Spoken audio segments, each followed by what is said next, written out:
শেখ হাসিনা, শামীম ওসমান সহ ৪৮ জনের বিরুদ্ধে নারায়ণগঞ্জে হত্যা মামলা। হেফাজতের সমাবেশ, তাণ্ডবের মাস্টারমাইন্ড বেনজির ও জিয়াউল। হাসিনার বিরুদ্ধে মামলা না নেওয়ায় থানা ঘেরাও, অবশেষে গভীর রাতে এন্ট্রি।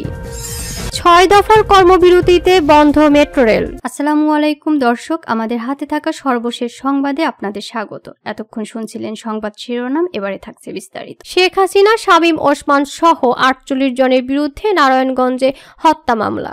আওয়ামী লীগের সভাপতি ও সাবেক প্রধানমন্ত্রী শেখ হাসিনা, সাবেক স্বরাষ্ট্রমন্ত্রী আসাদুজ্জামান খান কামাল, আলোচিত সাবেক সংসদ সদস্য শামীম ওসমান, নারায়ণগঞ্জ সিটি কর্পোরেশনের মেয়র সেলিনা হায়াত আইভীর ছোট ভাই সহ ৪৮ জনের বিরুদ্ধে নারায়ণগঞ্জে হত্যা মামলা দায়ের করা হয়েছে।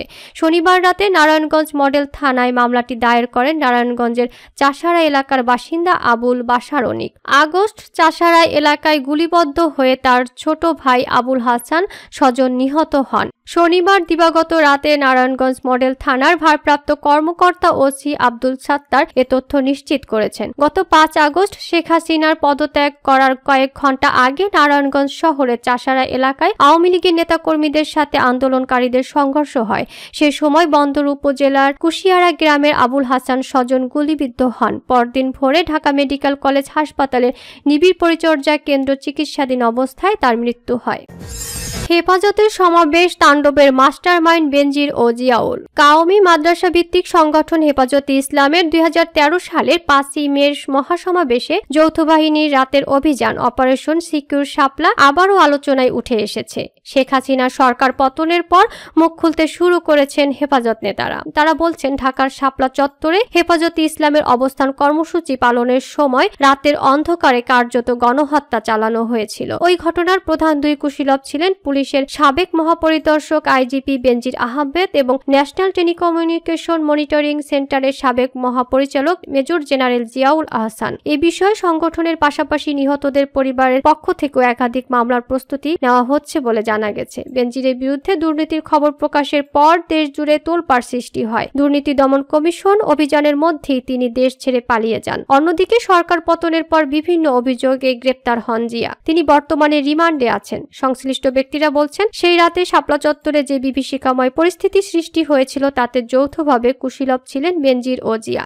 মতিঝিলকে কেন্দ্র করে চারপাশের এলাকা পরিণত হয় রণক্ষেত্রে। ভোর ৫টার দিকে পুরো এলাকা খালি হয়ে যায়। তার আগে সেখানে সৃষ্ট গণহত্যার ঘটনায় নিহতদের মরদেহ অন্যত্র সরিয়ে নেওয়ার অভিযোগও তুলেছিলেন হেফাজত নেতারা। সেই সময় ঢাকা মেট্রোপলিটন পুলিশের কমিশনার ছিলেন বেনজির আহমেদ। ২০১৩ সালের ৫ ও ৬ মে সারা দেশে সহিংসতায় ২৮ জন নিহতের কথা বলেছিল স্বরাষ্ট্র মন্ত্রণালয়। তবে হেফাজতের পক্ষ থেকে পুলিশের এই দাবি বরাবরই নাকচ করা হয়। তাদের দাবি, ওই রাতে যৌথ বাহিনীর অভিযানে বিপুল সংখ্যক নেতাকর্মী নিহত হয়েছেন। হেফাজত নেতারা বলছেন, হেফাজতের ওই কর্মসূচি ভাঙল করার জন্য সেই সময় র্যাবের ADG operation colonel Ziaul Ahsan এবং ডিএমপি কমিশনার বেনজির আহমেদের নেতৃত্বে সব সড়কবাতি নিভিয়ে দিয়ে হেফাজত নেতাকর্মীদের উপর নারকীয় হত্যাযজ্ঞ চালানো হয়।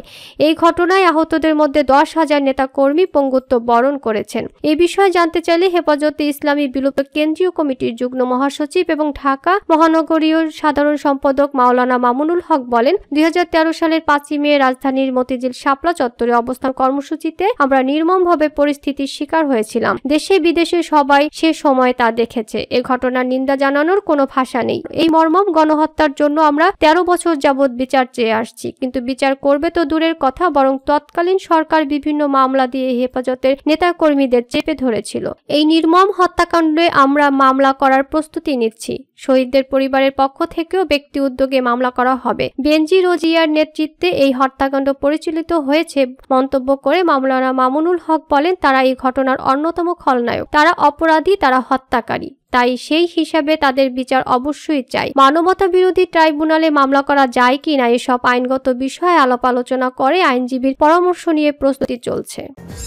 হাসিনার বিরুদ্ধে মামলা না নেওয়ায় থানা ঘেরাও, অবশেষে গভীর রাতে এন্ট্রি। সাবেক প্রধানমন্ত্রী ও আওয়ামী লীগ সভাপতি শেখ হাসিনার বিরুদ্ধে হত্যা মামলা দায়ের করেছে বৈষম্য বিরোধী ছাত্র আন্দোলনে নিহত শিক্ষার্থী খালেদ সাইফুল্লাহর বাবা। শনিবার মধ্যরাতে রাজধানীর লালবাগ থানায় এ মামলা দায়ের করেন তিনি। মামলায় শেখ হাসিনা ছাড়া ছাড়াও আওয়ামী লীগের সাধারণ সম্পাদক ও সাবেক মন্ত্রী ওবায়দুল কাদের, সাবেক আইনমন্ত্রী, স্বরাষ্ট্রমন্ত্রী, তথ্য প্রতিমন্ত্রী সহ 91 জনের নাম উল্লেখ করা হয়। এজাহারে বলা হয়েছে, বৈষম্য বিরোধী আন্দোলনে অন্যান্য শিক্ষার্থীদের মতো আইডিয়াল স্কুল অ্যান্ড কলেজের শিক্ষার্থী খালিদ সাইফুল্লাহ অংশ নেয়। গত 18 জুলাই আসামিদের প্রত্যক্ষ মদদে আইনশৃঙ্খলা বাহিনীর সদস্যরা শিক্ষার্থীদের উপর নির্বিচারে গুলি চালায়। এতে গুলিবিদ্ধ হয়ে মারা যান খালিদ। এ ঘটনায় মামলা না নেওয়ার প্রতিবাদে রাজধানীর লালবাগ থানা ঘেরাও করে বিক্ষোভ করেন ছাত্র জনতা। শনিবার রাত 1টা পর্যন্ত তাদের থানা ঘেরাও করে বিক্ষোভ করতে দেখা যায়। এ সময় থানা নিরাপত্তার দায়িত্বে থাকা সেনা সদস্যদেরও সেখানে অবস্থান করতে দেখা যায়। পরে সেনাবাহিনীর সহযোগিতায় রাত 2টা নাগাদ ঊর্ধ্বতন কর্মকর্তাদের উপস্থিতিতে মামলার এজাহার গ্রহণ করা হয় বলে জানান বাদী কামরুল হাসান। এ ঘটনায় সাবেক প্রধানমন্ত্রী শেখ হাসিনা সহ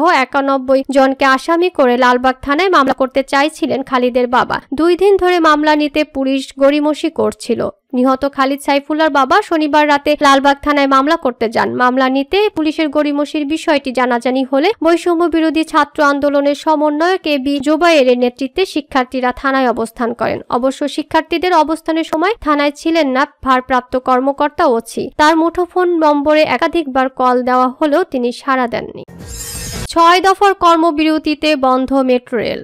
ছাত্র জনতার আন্দোলনের সময় নিরাপত্তাজনিত কারণে 18 জুলাই মেট্রো রেল চলাচল বন্ধ হয়। ইতোমধ্যে 30 দিন কেটে গেছে, কিন্তু মেট্রো রেল চালু করছে না কর্তৃপক্ষ। কবে চলবে তারও কোনো উত্তর দিতে পারছেন না তারা। বলছেন, দুর্বৃত্তদের আগুনে ক্ষতিগ্রস্ত 2টি স্টেশন ছাড়া সবগুলো স্টেশন যাত্রী ওঠানামার জন্য প্রস্তুত। তবে কর্মকর্তা কর্মচারীরা 6 দফা আদায়ের দাবিতে কর্মবিরতি পালন করছেন। এ কারণে মেট্রো রেল চলাচল শুরু করা যাচ্ছে না। Dhaka mass transit company limited দায়িত্বপ্রাপ্তরা এমন কথাই বলছেন। তারা বলছেন, 10ম গ্রেড থেকে 20তম গ্রেডের কর্মকর্তা কর্মচারীরা বেশ কিছু দাবিতে কর্মবিরতি পালন করছে। তাদের দাবি মেনে নেওয়া হবে এমন কথা বলা হয়েছে, তবুও তারা অফিস করছেন না। এ বিষয়ে সড়ক পরিবহন ও সেতু মন্ত্রণালয়ের দায়িত্বপ্রাপ্ত উপদেষ্টা ডক্টর মোহাম্মদ ফাউজুল কবির খান বলেন, আমি আগামীকাল থেকে অফিস শুরু করব। এরপর মেট্রো রেল চালুর বিষয়ে কার্যকর উদ্যোগ গ্রহণ করব। কর্মবিরতি পালনকারী কর্মকর্তা কর্মচারীদের দাবিগুলোর মধ্যে প্রথমত, বর্তমান বেতন কাঠামো অনুযায়ী 1 থেকে 9ম গ্রেড পর্যন্ত জাতীয় বেতন স্কেলের 2.3 গুণ হারে এবং 10ম থেকে 20তম গ্রেড পর্যন্ত জাতীয় বেতন স্কেলের 2.0 গুণ হারে প্রদান করা হচ্ছে, যা পরিবর্তন করে বৈষম্যহীন বেতন কাঠামো অর্থাৎ সব গ্রেডের একই রকম বেতন কাঠামো যা জাতীয় বেতন স্কেল 2015 এর 2.3 গুণ হারে যোগদানের তারিখ থেকে বকেয়া সহ পরিশোধ করা।